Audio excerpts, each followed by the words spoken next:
Salut à tous mes fadas. Bon bah écoutez, on se retrouve aujourd'hui du coup pour faire l'avant-match FC Nantes Olympique de Marseille.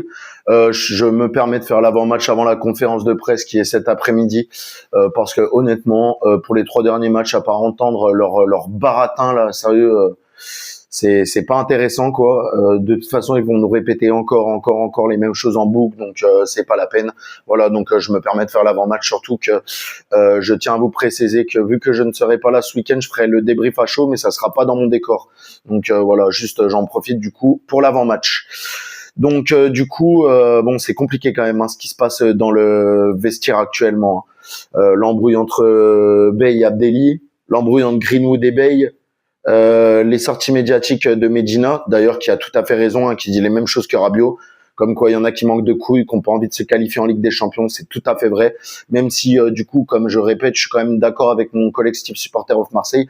Alors la Ligue des Champions, ouais, pour le côté financier, etc., pour la sérénité du club, etc., mais sinon, honnêtement, vaut mieux aller en Europa League dans le sens pour taper un quart, une demi ou une finale. Vous voyez ce que je veux dire en termes d'excitation, ce sera beaucoup plus présent quoi. En Ligue des Champions, en tout cas dans l'état actuel des choses, ça serait compliqué, même si du coup ça nous mettrait bien au niveau de l'argent. Donc voilà, sachant que Nwaneri, à mon avis, on ne le verra pas non plus face au FC Nantes, car Bey ne compte plus sur lui. Voilà, c'est bien dommage parce que à l'issue de la saison, il y avait quelque chose d'écrit dans le contrat de Nwaneri entre Arsenal et l'OM qui disait que s'il jouait tant de matchs, on payerait moins cher. Mais là, du coup, honnêtement, on ne le voit plus. Donc, je sais pas ce qui va encore se passer avec ce dossier, mais on risque de le payer encore très cher financièrement. Voilà, donc en plus on aura le retour de Igor Paixão pour la rencontre, d'après ce que j'ai vu un petit peu tourner. Donc ça vraiment, ça n'a pas de prix, vraiment pour le sprint final, les 3 derniers matchs qu'il va falloir absolument gagner.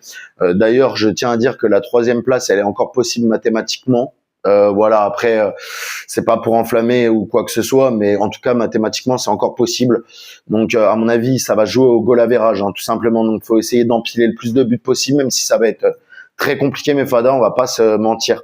Honnêtement, moi, j'aimerais bien dire qu'on va aller tarter Nantes, chez eux à la Beaujoire, mais honnêtement, c'est compliqué. C'est compliqué vu le contexte actuel. Vous vous rendez compte qu'on n'est même pas serein avant ce match.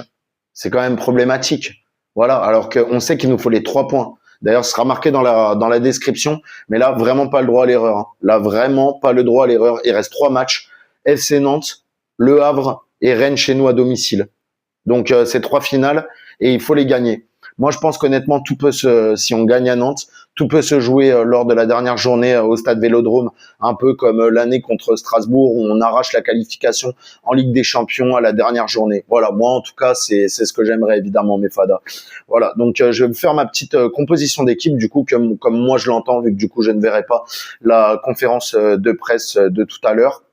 Voilà, car en plus je serai pas trop disponible. Donc voilà. Alors moi je partirai sur un 4-3-3 car je trouve que c'est ce qui fonctionne le mieux et ce qui a le mieux fonctionné à chaque fois. Donc je resterai sur ce dispositif-là. Je partirai sur Rouli dans les buts, Emerson à gauche et une défense Medina Pavard, Medina Balerdi. Pavard, je le laisserai sur le banc pour ce match-là. Après, il peut rentrer en cours de match, etc. Et je choisis Medina Balerdi. Timothy Weah à droite. Milieu Hochberg, Timber avec Vermeeren un cran plus haut en milieu offensif, Paixão à gauche, Amine Gouiri en pointe car je laisserai un peu reposer Aubameyang si on a bien sûr le retour d'Amine Gouiri, parce que bon, Aubameyang il enchaîne. Je pense qu'honnêtement voilà, faut pas trop tirer non plus sur la corde, donc moi je partirai sur Gouiri et évidemment Greenwood à droite. D'ailleurs je voulais préciser ça. Bey, tu ne me fous pas Greenwood sur le banc. Tu me fous pas Greenwood sur le banc, sinon je pète un câble. Vraiment, je pète un câble. Là, il nous reste 3 matchs. Il faut qu'on mette nos meilleurs éléments sur le terrain. Donc Bey, c'est pareil. Tu commences bien à être gentil, mais tu commences sérieusement à me faire chier aussi. Voilà. Pour être vulgaire, parce que alors là, honnêtement, j'en ai rien à foutre. Je suis tendu. Il reste 3 matchs. Je suis super tendu. Donc je veux qu'on mette toutes les chances de notre côté pour gagner cette rencontre, sachant qu'on a très bien vu face à Nice. Parce qu'en fait, on avait mis quasiment que des joueurs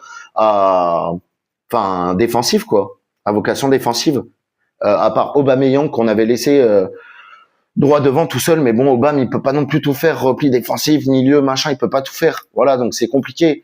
Il a plus 25 ans, les gars. Donc voilà, d'ailleurs, moi je disais que je le garderai en doublure la saison prochaine parce que mine de rien, il aime l'OM. Il aime l'OM. Moi, c'est le joueur que je vois qui aime le plus l'OM depuis Dimitri Payet. Donc moi, je le garderai en doublure. Voilà, honnêtement, pour la saison prochaine. Mais Greenwood, on a très bien vu face à Nice que quand il est rentré, ça a changé la physionomie du match. On aura beau dire, ça a changé tout le match. On aurait dû le faire rentrer bien avant. Enfin, même le mettre titulaire, je comprends même pas. Mais il nous dit, il est blessé, etc. Ouais, c'est juste parce que t'avais pas envie de nous dire que t'étais en embrouille avec lui, dis-le honnêtement. Parce qu'on a très bien vu que Greenwood il balançait des frappes à l'extérieur de la surface et que bizarrement direct c'est redevenu dangereux. Mais en fait c'était pas à 20 minutes de la fin, 25 minutes qu'il fallait le faire rentrer. Voilà, c'était dès le début qu'il devait être sur la feuille de match. Voilà, ça pareil, ça m'énerve Bey. Honnêtement. D'ailleurs par rapport à ça, je sais que là on a 3 coachs actuellement pour succéder à Bey, normalement du coup à la fin de saison, c'est un peu les infos qu'on va tourner. On voit Sergio Conceição, Christophe Galtier et Bruno Genesio. Voilà. Moi alors Bruno Genesio, je suis un peu mitigé. Moi je préférerais Sergio Conceição parce qu'après Galtier c'est pareil. Je sais pas quoi en penser avec les sorties médiatiques qu'il y avait eu il y a quelques années. Je suis un petit peu mitigé. N'hésitez pas à me donner votre avis dans l'espace commentaire, mes fadas. Mais voilà, va falloir prendre tous les points possibles. Normalement, c'est 9 points sur 9. Voilà. Enfin, si je calcule bien, on gagne les 3 matchs. On gagne les 3 matchs. Donc voilà. En tout cas, on se retrouvera pour le débrief à chaud, du coup samedi après la rencontre directement. Du coup, oui, du coup, je serai pas chez moi, donc c'est pour ça. Ne vous en faites pas s'il y a pas le décor, ça sera vraiment à chaud quoi. J'ai pas vraiment le choix. Donc voilà mes fadas. En tout cas, dites-moi en commentaire ce que vous voyez, si vous voyez 3 victoires, si vous pensez que ça va être compliqué à Nantes. Ça craint les gars. Normalement, on devrait même pas se poser la question. Normalement, c'est Nantes égale 3 points. Voilà, c'est tout. Surtout qu'en plus, il y a pas nos supporters. Enfin, il y en aura dispatchés dans le stade, bien évidemment, comme toujours. L'OM, on est partout c'est chez nous. Mais le parquage, il y aura pas de parquage, voilà, parce que je pense que c'est classé à haut risque. Je sais pas pourquoi. Peut-être qu'ils ont peur qu'il y ait des affrontements et tout. J'en sais pas plus. Mais fada. Donc voilà. En tout cas, bon après-midi à vous. Bon match à vous samedi et on se retrouve pour le débrief à chaud. Prenez soin de vous, mes fadas, et allez l'OM.